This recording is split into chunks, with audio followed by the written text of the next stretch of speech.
ஓம் ஸ்ரீ குருப்யோ நமஹ. தென்னாருடைய பெரியவா போற்றி, எந்நாட்டவர்க்கும் இறைவா போற்றி. சர்வஜா சர்வவியாபி பெரியவா சரணம். மாயப்பிறப்பருக்கும் மகா பெரியவாடி போற்றி. ஓம் ஸ்ரீ மகாமகணபதகே நமஹ. ஸ்ரீ சந்திரசேகராமிர்தம் அமிர்ததாரை 1229. தெய்வத்தின் குரல் 5ஆம் பாகம், அத்தியாயம் ஸ்ரீ சங்கர சரிதம். இதன் இன்றைய தலைப்பு நிர்வாணம். இதன் 3ஆம் பகுதி. ஞானாச்சாரியர்களாக நமஸ்கரிக்கத்தக்கவர்களில் சனகர், சனந்தனர், சனாதனர், சனத்குமாரர் என்று சகோதரர்களாக 4 பேர். அந்த 4 பேரையும் ஒன்று சேர்த்து பகவானின் 24 அவதாரங்களில் ஒன்றான குமாராவதாரம் என்பார்கள். குமாரர் என்று சொன்னதற்கு ஒரு காரணம். 4 பேரில் கடைசியானவரின் பெயர் சனத்குமாரர் என்று இருப்பது. இன்னொரு காரணம், இந்த 4 தான் சுப்ரஜைகளாக பிரம்மாவுக்கு முதலில் தோன்றிய புத்திரர்கள், அதாவது பிரம்மகுமாரர்கள் என்பது. எண்ணிய மாத்திரத்திலே மானச புத்திரர்களாக இவர்களை பிரம்மா சிருஷ்டித்து விட்டார். குமார அவதாரம் என்று சொல்வதற்கு 3வது காரணம், இவர்கள் அன்று போல இன்றும் என்றும் குமாரர்களாகவே இருப்பது. தட்சிணாமூர்த்தியும் சுகரும் என்றும் யுவாவாக இருப்பவர்கள். மார்க்கண்டேயரையும் என்றும் 16 என்று சொல்கிறோம். சனகாதி 4 யவ்வனம் என்கிற வரை கூட போகாமல் என்றும் 5 வயசு பாலகர்களாகவே குமாரர்களாகவே இருப்பவர்கள். மகா ஞானிகளாக சுகர் மாதிரியே ஸ்திரீ புருஷ பேதம் தெரியாதவர்களாக பிறந்த உடனேயே நிவர்த்தி மார்க்கத்திற்கு போய் பிரம்மஞானிகள் ஆகிவிட்டவர்கள். மற்றவர்களுக்கும் ஞானம் அருளியவர்கள். அத்வைத சம்பிரதாய மட்டங்களில் வியாச பூஜை பண்ணும் பொழுது குரு பரம்பரையில் வரும் அத்தனை பேருக்கும் பூஜை செய்கிறோம். அவற்றில் பரஸ்பர சம்பந்தம் உடைய சில பேரை 5 பேர் கொண்ட பஞ்சகங்களாக குரு பண்ணி பூஜிக்கிறோம். அந்த பஞ்சகங்களில் ஒன்றில் இப்பொழுது சொன்ன சனகாதி 4 சனத் சுஜாதர் என்பவரையும் சேர்த்து 5 பேராக்கி பூஜை பண்ணுகிறோம்.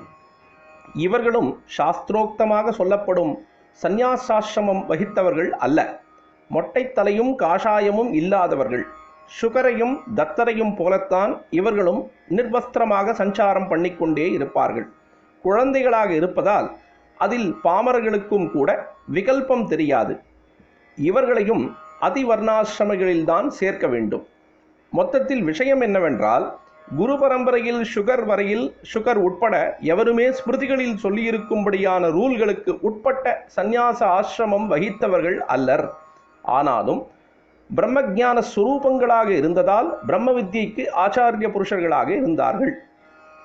கலியிலே கிரகஸ்தாசிரமத்திலிருந்து கொண்டு ஞானோபதேசம் செய்வது சரிவராது என்று பார்த்தோம். அப்படியே அதிவர்ணாசிரமிக்கு இருக்க வேண்டிய ஸ்திரமான பிரம்மானுபவத்தை பற்றி கொஞ்சம் கூட கவலைப்படாமல் அவனுக்கு ஆச்சாரங்கள் எதுவும் வேண்டியதில்லை என்று இருப்பதை மட்டும் எடுத்துக்கொண்டு மனம் போனபடி செய்கிற வேஷதாரிகள் தங்களை அதிவர்ணாசிரமிகளாக சொல்லிக்கொண்டு புறப்படக்கூடிய யுகம் இது. தற்காலத்தில் மனசுக்கு வேதனை தருவதாக இப்படி அங்கங்கே கேள்விப்படுகிறோம். அதனால் அதிவர்ணாசிரமி என்றால் அவநம்பிக்கை, அவமரியாதை, பரிகாசம் எல்லாமும் தோன்ற இடம் கொடுத்திருக்கிறது.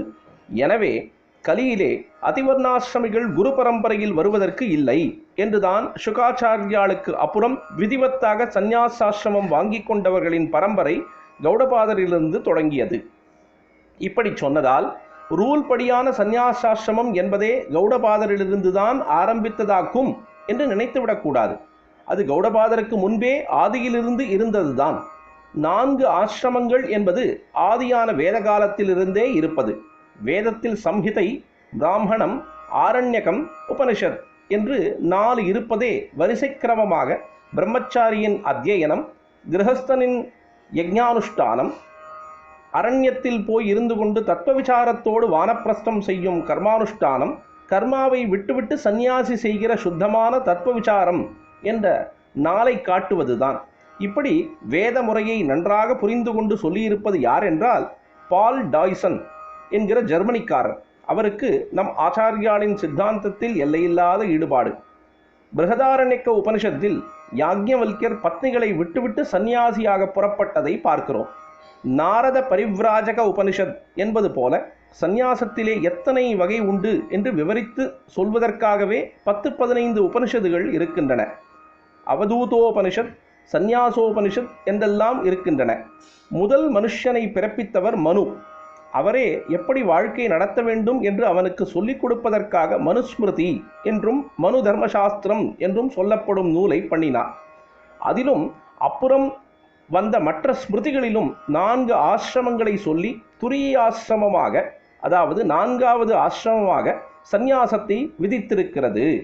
துரிய ஆசிரமத்திலிருந்து தான் துரிய பதம், அதாவது விழிப்பு, கனவு, உறக்கம் 3ம் கடந்த 4வதான சமாதி நிலை பெற வேண்டும் என்று ஸ்மிருதிகள், அதாவது தர்மசாஸ்திரங்கள் விதித்திருக்கின்றன. பல தர்மசாஸ்திரங்களை பார்த்து அவற்றில் சொல்லியுள்ள விஷயங்களை தொகுத்து கொடுப்பதாக நிபந்தன கிரந்தங்கள் என்று இருக்கின்றன. அவற்றில் சந்நியாச தர்மங்களை விரிவாக சொல்வதாக விஸ்வேஸ்வர ஸ்மிருதி என்பது இருக்கிறது. விஸ்வேஸ்வர சம்ஹிதை என்றும் சொல்வது. ஆனபடியால் ஜீவ சிருஷ்டி ஏற்பட்ட நாளாகவே வித்வத்தான சந்நியாசிகள் உண்டு. அத்வைத சம்பிரதாயத்தையே முற்றிலும் தழுவியர்களாகவோ அல்லது ஓரளவு தழுவியர்களாகவோ சந்நியாசியாகவும் அத்தியாசிரமியாகவும் இருந்த பூர்வீகர்கள் சிலரை பற்றி ஆச்சாரியாலே பாஷ்யத்தில் குறிப்பிட்டிருக்கிறார். ஆனாலும் ஆச்சாரியாளின் குரு பரம்பரையில், அவருக்கு அப்புறம் அவருடைய சிஷ்ய பரம்பரையில் வந்துள்ள நம் எல்லோருக்குமே அதுதான் குரு பரம்பரையாகிவிட்டது.